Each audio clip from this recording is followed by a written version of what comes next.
Halo para bos, calon Sultan Royal yang masih hobi scroll-scroll doang tapi dompet masih tipis. Balik lagi sama Minbis alias Mimin Bisnis di channel Ngurus Bisnis. Tempatnya kita bedah cara dapat cuan dengan cara yang gak masuk akal buat otak kau mending-mending.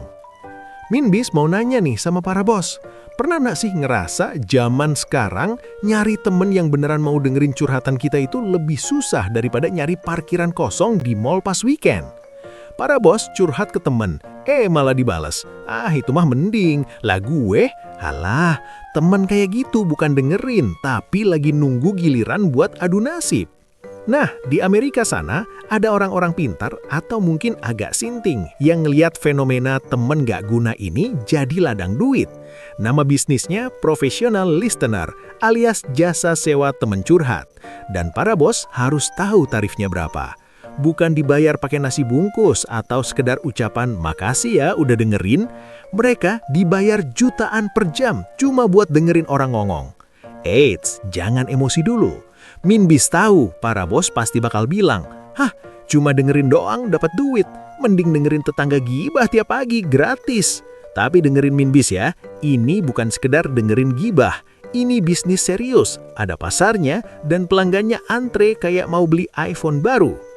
Di video kali ini, Minbis bakal bedah abis buat para bos semua. Gimana cara kerja bisnis ini? Kenapa orang Amerika rela bayar mahal cuma buat ngobrol? Kenapa sih bisnis yang kelihatannya nggak guna ini bisa jadi industri bernilai jutaan dolar di Amerika?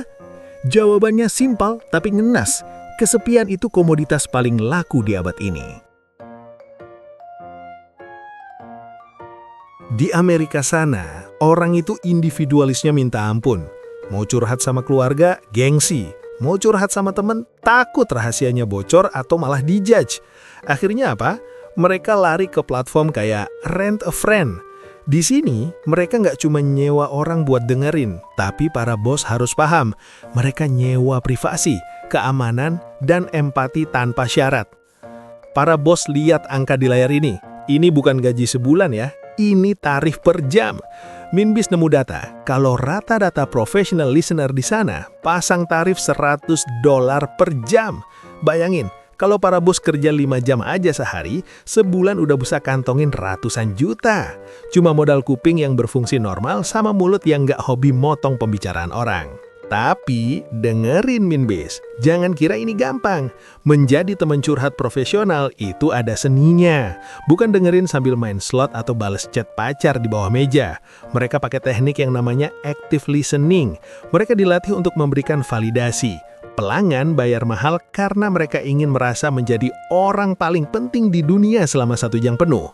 Sesuatu yang nggak bisa didapetin dari temen tongkrongan yang sibuk mabar. Logikanya gini bos. Daripada ke psikiater yang biayanya selangit dan dapat diagnosa macem-macem, orang Amerika lebih milih sewa temen buat nemenin makan pizza, jalan-jalan di taman, atau sekadar cerita soal bos mereka yang galak. Ini adalah solusi instan buat kesehatan mental tanpa label pasien. Jadi, poin bisnisnya di sini adalah problem solving. Masalahnya adalah kesepian, solusinya adalah kehadiran. Dan dalam dunia bisnis, siapa yang bisa kasih solusi paling nyaman, dia yang berhak dapat bayaran paling mahal. Paham ya para bos?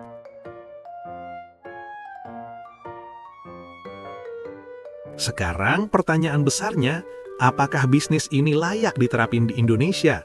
Atau jangan-jangan malah jadi ide paling konyol tahun ini? Jujur ya para bos, Indonesia itu unik. Kita ini bangsa yang ramah, tapi juga bangsa yang paling hobi kepo sama urusan orang lain. Kalau bisnis ini buka di sini dengan harga jutaan per jam, Minbis yakin pelanggan pertamanya pasti mikir 10 kali. Kenapa? Karena di sini kita punya jasa curhat gratis bernama tukang cukur, tukang ojek, sampai mbak-mbak salon. Cukup bayar ongkir atau jasa potong rambut kita udah bisa tumpah ruah cerita dari A sampai Z. Tapi tunggu dulu. Kalau kita geser sedikit target pasarnya ke kota besar kayak Jakarta atau Surabaya di mana orang makin sibuk dan kesepian di tengah keramaian, peluang itu tetap ada.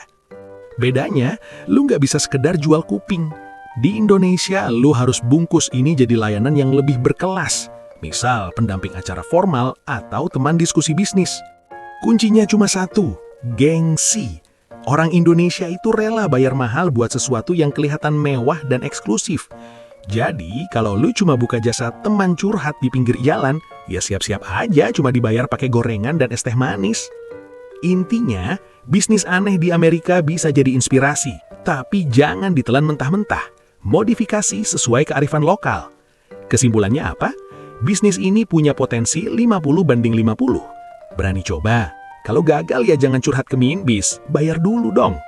Itu aja buat hari ini. Jangan lupa like, komen ide bisnis aneh apa lagi yang mau kita bedah, dan subscribe biar otak lu makin encer soal cuan. Minbis pamit, salam cuan.